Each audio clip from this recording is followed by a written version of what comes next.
nos ayude, porque aquí yo les podría decir que algunas respuestas hasta podrían ustedes colocar todo el razonamiento porque dependería. ¿A qué me refiero? Cuando nosotros tenemos dudas en algunas lecciones, digamos entre ICTAS 2 y ICTAS 3, también tenemos que ver el riesgo del paciente. El riesgo es importante para determinar también los tratamientos. ¿Sí? Entonces vamos a empezar. Ah, no, esto lo pasa con mi teléfono. No pasa para mí.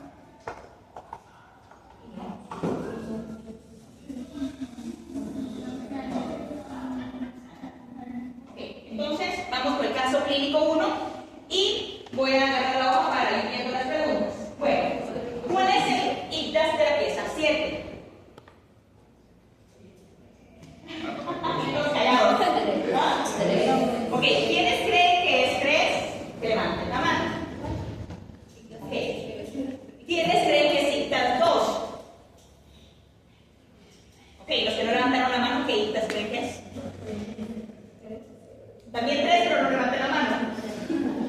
Ok, ya, en serio, ¿quiénes no levantaron la mano, qué ICTAS creen que es el 7? Nosotros consideramos, doctora, que tal vez podría ser un 4 porque ya es una lesión que se mira esta cavidad que puede estar muy profunda, aunque no se vea la mancha en el diamante, pero no se... Ok, va, o sea, bueno, pero es que aquí hay una cuestión. Entonces, cavitado. Cuando hablamos de cavitación, tú estás hablando que hay algo, digamos, que la cavidad llega de aquí. No estamos hablando de la microfractura del diamante del ICTAS 3. Ok, pero entonces tendrías que poner ICTAS 5. Porque el ICTAS 4, ¿cuál es la apariencia clínica de un ICTAS 4? Una sombra. La sombra sobre el diamante intacto. Entonces, esto sí puede crear, ¿verdad? Y digamos, cuando me preguntaron, que si me preguntaron si hacía un acertijo, le dije que por eso, digamos, ante una duda, sí, sobre todo por la anatomía que tiene esta pieza lateral, nosotros nos ayudábamos de la radiografía para determinar si la lesión llegaba a la dentina. Por lo pronto, digamos, de lo que tenemos clínicamente es un ICTAS 3. Lo dejamos como ICTAS 3. Y en relación a la pieza 10, él les preguntaba aquí qué tratamiento era el que recomendarían. ¿Qué colocaron? Un sedante de constituciones. Y aquí, como es la primera que vamos a ver, y esto va a ir para todas las que son ICTAS 1, ICTAS 2, es que en todos los pacientes nosotros vamos a recomendar cientes. En todos los pacientes sean ICTAS 1 y ICTAS 2. ¿En qué caso sí y en qué caso no? A ver, es que eso me gusta porque lo saben pensar. Porque ustedes no saben aprender como una receta. Hay que valorar factor de riesgo. ¿Qué otra cosa vamos? Aparte de factor de riesgo. Si la lesión es inactiva, ¿cómo veríamos si está inactiva?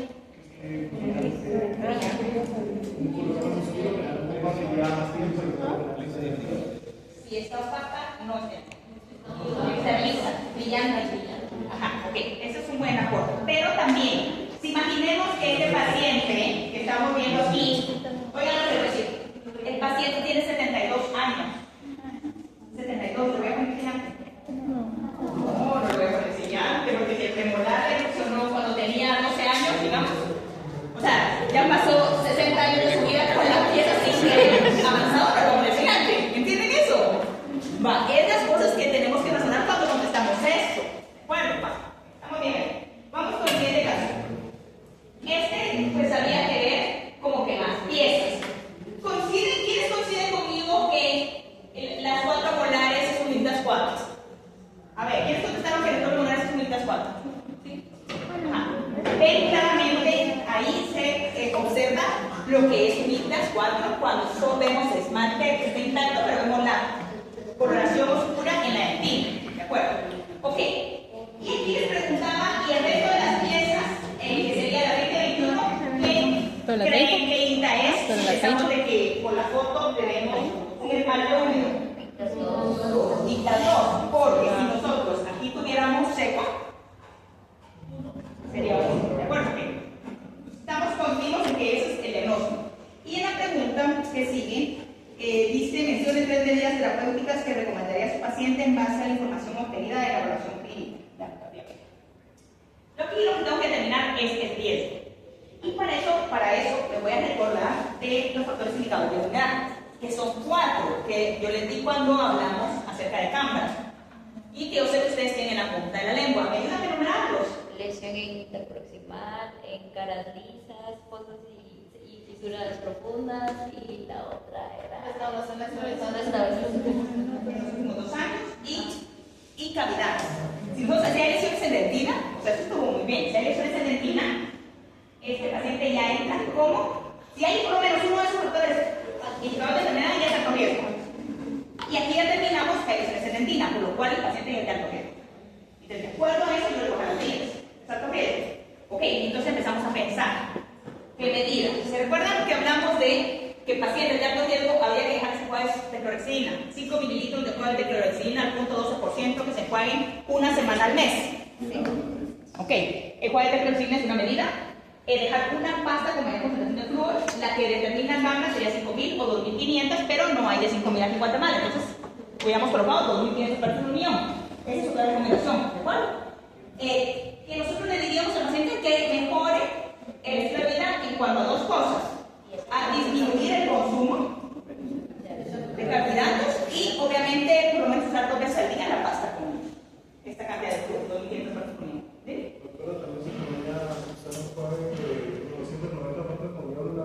Eso es otra medida, excelente. Y también podríamos recomendarle al paciente, de acuerdo a este riesgo, ¿se acuerdan de los enjuagues de bicarbonato?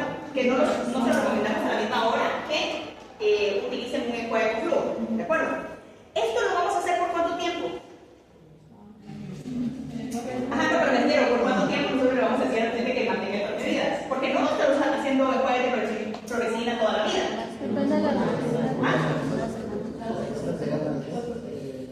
Ajá, sí, pero digamos, ¿cuánto tú le vas a decir? ¿Una semana al mes? ¿Pero por cuánto tiempo? ¿Por ¿toda la vida? ¿O le vas a decir 1 año, 2 años? ¿O en qué te vas a basar para cambiar esas medidas? En la reevaluación. En la reevaluación, ¿cómo va evolucionando? Ajá, ¿cómo va evolucionando? ¿Cómo sabrías si mejora el paciente? Que la lista va expandiendo de los cambios que yo observo. Ajá. Esa es la respuesta en relación a que el paciente lo tenés que reevaluar, pero te vas a dar cuenta y vas a confirmar que vas a cambiar las medidas cuando el paciente baje de estar de alto riesgo a bajo riesgo. Y obviamente eso lleva tiempo, pero que tú lo lleves a bajo riesgo. Entonces ya le cambias las medidas y les pones medidas de bajo riesgo. Bueno, le la clorexidina y todo eso.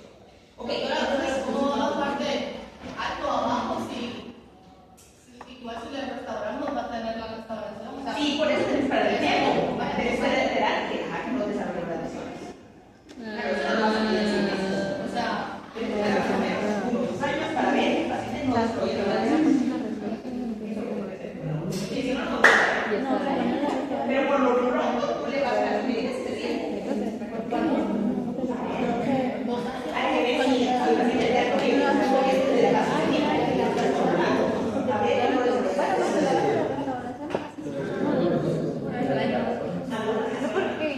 depende de ti, no se puede dejar ahí.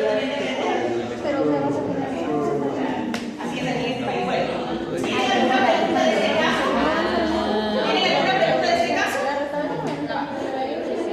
Vamos al caso 4. Este estaba fácil, ustedes. Caso 4. El código INTA de la pieza 12 y 13, ¿cuál es? 4.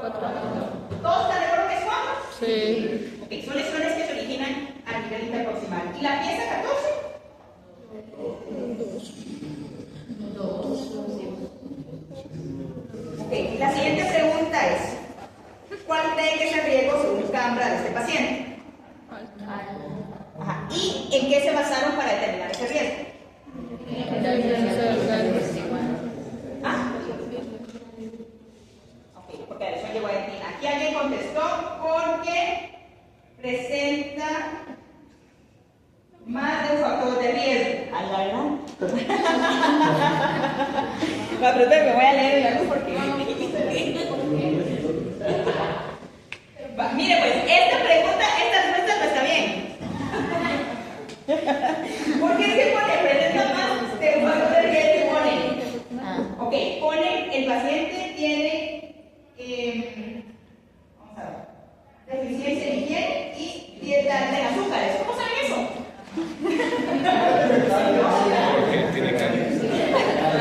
Pero puede ser,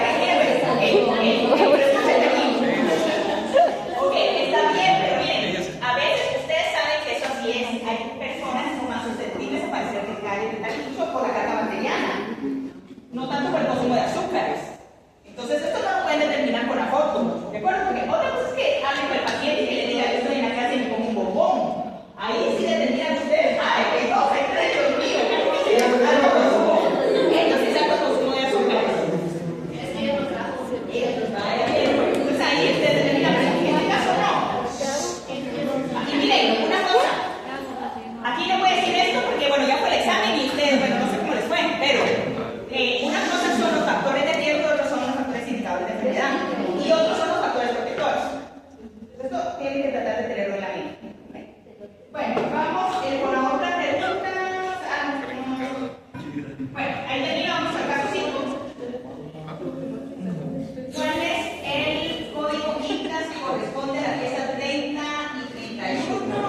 qué? Porque el código de ICTAS es diferente para una y para otra.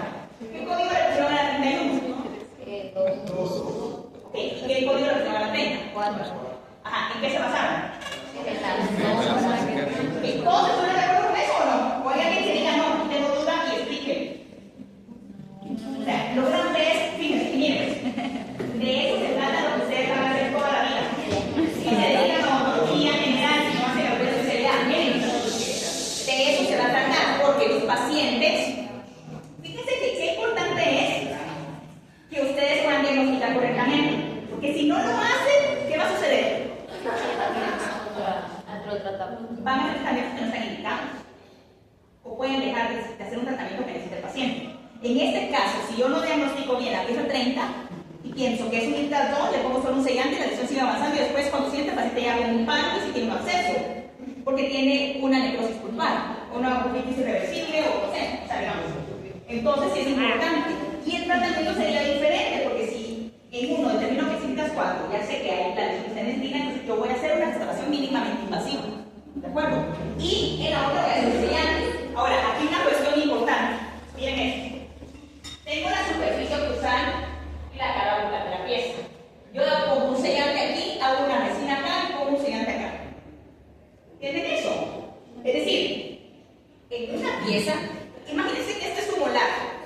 Ustedes quisieran que les hicieran una, como hacían antes, una resina que abarcara donde está la mancha, el café, digamos la pigmentación acá y hasta acá. Obviamente no. Entonces, el tratamiento es una resina mínimamente, o sea, conservadora aquí pequeña y sellante en las otras partes, donde tenemos ICTAS 2. ¿De acuerdo? Bueno, esto solo como para explicar porque eso lo tienen que razonar cuando ustedes lleguen a la clínica. Cuando lleguen a la clínica, a veces en una misma pieza van a colocar dos tratamientos. Porque estamos hablando de la superficie cruzal, estamos hablando de una superficie bucal que no necesita que se haga una cavidad. Y también piensen lo siguiente, eso lo hablamos cuando estábamos haciendo la práctica de musomecánica. Siempre y cuando nosotros toquemos una superficie dental con nuestra turbina, hagamos una cavidad, esto es irreversible, irreversible. Entonces también pensemos, hagamos cuando está indicado, pero no hagamos daño. ¿De acuerdo? Bueno, entonces la otra pregunta del caso, ahora ya vimos, entonces el tratamiento sería diferente y comprendieron eso. Vamos con el otro, con el caso número 6 y que tiene otras preguntas. Determinen el código ICTA de la 3, 4, 5, 12, 13 y 14. Había un poco de controversia en la pieza 3. Ok, ¿quiénes creen de aquí que la 3 es un ICTAS 2? ¿Quiénes creen que es un ICTAS 3? Una mano levantada. ¿Quiénes consideran que es un ICTAS 4? Ok, muy bien, muy bien, me gusta. ¿Quiénes consideran, vamos a ver, que la pieza 14 es un ICTAS 2? ¿Quiénes consideran que es un ICTAS 3? ¿Quiénes creen que es un ICTAS 4? Ok, estamos bien. Va. Y ahora el resto de las piezas que había que determinar, ¿todos están de acuerdo que es ICTAS 2 o alguien tiene una duda con respecto a ICTAS 1 u otro ICTAS? Entonces la respuesta, el resto de las premolares es ICTAS 2 y las molares, primeras molares es ICTAS 4. La segunda pregunta es ¿qué pasta de dientes recomendaría a un paciente como él? Yo ya se los dije en otros los casos clínicos. ¿Qué pasta recomendaríamos? 2.500 a 5.000. 2.500. Si encontramos 5.000, pero si no 2.500 pastas. Y la otra, mencione 5 factores protectores que puedan contribuir a disminuir el riesgo de caries dental. A ver, díganme los factores protectores. La capacidad vocal. Ah, ¿no es que te lo diga? Bueno, es que vamos a dar otra hoja. ¿Quién más se equivocó? Una al azar. ¿La tienen buena? ¿Cuáles son los factores protectores? La capacidad vocal de la saliva. Ok. ¿Y cómo vas a lograr eso? ¿Cómo vas a usar eso como factor protector? Buena pregunta. Porque decís tu capacidad vocal te ha servido, pero el paciente está tomando medicamentos que le dan hiposalivación, ¿qué vas a hacer? Igual, el laboratorio no sería para aumentar la capacidad vocal de la saliva. Ah, bien, para aumentar la capacidad vocal de la saliva, sí. No el flujo de la saliva, porque el flujo, ¿cómo lo podríamos aumentar? Entonces, también podría ser, es una buena respuesta. Es la que dos pacientes que les doy hiposalivación, que están diciendo que es una buena medida. Ok, de eso se trata. Pero aquí me contestaron, vamos a ver.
enjuagues florados, el uso de enjuagues con bicarbonato, las pastas dentales floradas, los de Agua florada. también agua florada, todos estos son factores protectores. Antibacterianos, ese es un factor protector. El uso de antimicrobianos. Bueno, ahora, ¿saben qué? No les pregunté, pero me lo van a decir, porque lo voy a colocar aquí. Bueno, vamos con la última. Para que se vean la actividad, después todavía le voy a hacer una pregunta que no está, que nos sirve para nosotros hacer también retroalimentación de estas actividades. ¿Qué pensaron de la última pregunta cuando la leyeron? Que dijeron esto nada que ver. Ok, ¿quién me puede decir si vio la película de la vida real y qué podemos sacar de esto que nos pueda servir hoy? Que no habían pasas en esa época, o sea, había muchas calles.